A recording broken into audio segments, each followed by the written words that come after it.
There's a common misconception about VTubing, and it's not about why VTubers are hiding behind anime girls. See, a major friction to start VTubing is the upfront costs required to get a fully working avatar. You see quotes for thousands of dollars for the artwork and maybe even $2 for the rigging. And what about the additional costs like outfit and character design? You can even see model art selling for over $10,000.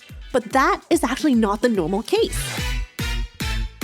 Like how there's bespoke suits and ones you can grab off the shelves in Target, you don't necessarily have to pull out your house savings just to get a VTuber model to use for content. There are several affordable options available, such as pre-made models and customizable models. The biggest difference between a pre-made model and a customizable one, which is technically a pre-made, is the ability to tweak the finer details of the customizable model, like the eye shape and clothing design, all within VTube Studio by adjusting some parameters. You can spend hours customizing it, just like the character creation you find in games like Black Desert Online. Both types of models can be an affordable way to get started using a model without spending thousands to design a character, finding a model artist, and rigger to make a fully custom one. There are different kinds of pre-made models, from mass-produced or general models, which means anyone can just buy the model and then use it directly for content purposes, limited sale, so only a set number such as 100 purchasers are allowed and then bam, no one else can buy it, to fully exclusive models, 1 out of 1, meaning you are the only one who is able to use that model. Nijima is my favorite place to browse these kinds of models, but for the mass-produced ones, you can generally find them in other locations like Booth or VGen. These can range in price, but you can expect that the more exclusive the item is, the more expensive it's going to be. There are sometimes extra goodies attached with the purchase, like stream overlays, chibi drawings, or even full-on illustrations. Each creator can have different terms of use though. They will generally all include clauses for things like not to use the model to promote radical opinions or 18+ content. Some may include terms of not being able to use the model for physical merchandise, or no editing of the textures or colors, or that you cannot resell the model even if you don't want to use it anymore.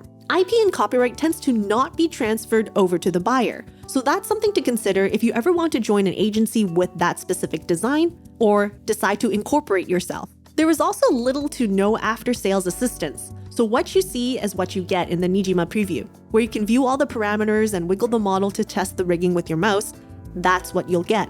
Do note, sometimes the artist is only selling the art that is split up and ready to be rigged, but you'll have to go on your own to find a rigger to actually get the body to move. Make sure to see if you're receiving the exported data, which is the CMO3 file, that's needed for the fully rigged model, or just a PSD. Customizable models have been around for quite some time.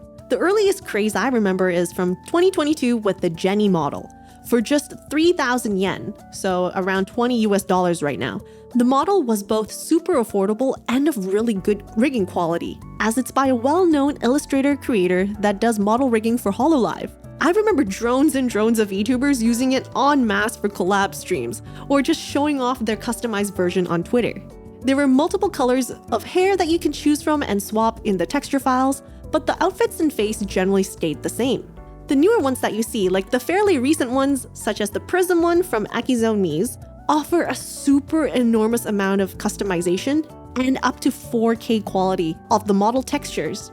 They even created a separate closet app for you to swap between all of the outfits and split the head and the outfit separately, just so that they can continue adding new designs in upcoming updates. These are only doable because of the advancements made in both the software used to create Live 2D, the Cubism editor, as well as VTube Studio. They truly test the limits of each software, as these models may not be suitable for all types of computers due to the amount of resources needed to run all of these customizations. So this is one thing to be wary when purchasing a customizable model, but because it has so many parameters, it's very unlikely for you to be able to make an identical copy of one that was modified from another buyer. Another cool ability of customizables is the ability for texture editing. See, when you first open up the model, the contents are all grayscaled, allowing you to adjust things like color, brightness, and saturation to get the exact color you want on each separate piece of the model. You can even go one step further, if the creator allows it, by going directly into the texture maps and adding your own patterns and even modifying the piece to make it look completely different. There is a bit of restriction here, as you're generally only able to draw within the perimeter of the existing artwork. And if you go beyond that, it can clip or lines can even appear elsewhere on the model because that area of the image map is used somewhere else. If you are uncomfortable editing the textures yourself, there are third-party artists who you can commission for help or who sell add-ons specific to that customizable model. Some of the original creators will provide content updates too, such as new hairstyles or outfits. Truly a dress-up game that I was yearning for in my childhood. That was a lie, I was a tomboy. In a similar vein, your character here, or YCH models, are somewhat also a type of pre-made customizable models. The artist and rigger will draw your character design on a pre-made base, which allows for a cheaper price compared to a fully custom model, and offer a little more adjustment for toggles and assets than just a customizable model. You'll often see more unique poses and use cases for these models, like a chibi holding a controller or your character popping out from a TV. There are cases when you can ask for a little bit more customization, but it will be charged an additional cost and sometimes may not be available depending on how big of a queue the artist has. I also want to briefly mention about Pick Crew because while all of the options above are great to get a model for at a lower cost, you still need to have some sort of idea of what your character needs to look like. Pick Crew is a character maker site where artists can submit their own makers or for other users to play with. You'll need to check with the terms of use per maker, as some allow for commercial use and some don't. But there's a bunch of inspiration for character design that should be easily translatable into a customizable model.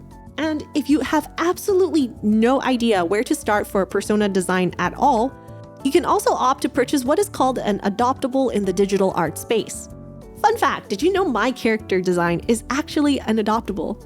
I came across my now designed mama while browsing Twitter one day and immediately fell in love with the concept that she drew. Adoptables are an original character design by an artist that they put up for purchase. Most of the time, it's for personal use only, for things like TRPG or just a casual persona that you use on social media, with no purpose of it being a VTuber.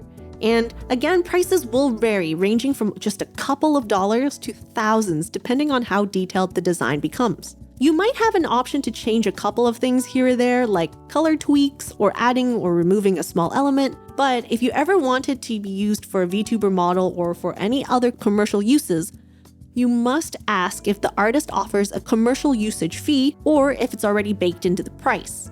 Also, make sure you understand the commercial usage rights that you have, such as if it's only for digital commercial use, or if you can make prints or physical merch out of the artwork. Some adoptables will come in a form of an auction where you place bids under the designated thread, while others are strictly first come, first serve. I'll dive deeper into adoptables in a separate video because there's a lot more I would love to share about in this topic that I can hardly keep condensed for this video that's really about customizable models. Honestly, super awesome that there's so many options for affordable models to really explore what you want for your character to look like. It can keep things fresh and you can play around with the fashion and appearance a lot. If you are pretty set on a design though and can't afford a full custom one, there's nothing wrong with that either. If you like watching this video, check out this one about how to get artworks from Japanese artists without knowing any Japanese at all. Or this one that's recommended for you. I stream games and handcam activities like model kit building, TCG pack openings and unboxings on Twitch. And if you want to support the channel, consider joining the membership. Check out my wishlist on Throne to support upcoming content ideas, or other ways listed in the description box below. Bye for now. Ba ba beep boop boop.